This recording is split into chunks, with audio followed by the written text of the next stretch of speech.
খুব তাড়াতাড়ি গাছে ফল এবং ফুল আনার জন্য কি কি পরিচর্যা করতে হবে। দেখুন আমার এই গাছটাতে অনেক তাড়াতাড়ি একটা ফুল এসেছে।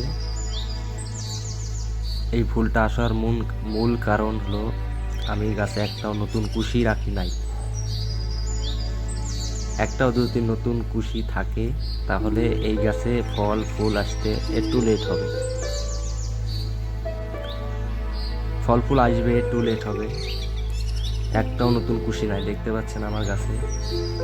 দ্বিতীয়ত, এই গাছের গোড়াতে একটাও আগাছা থাকলে হবে না।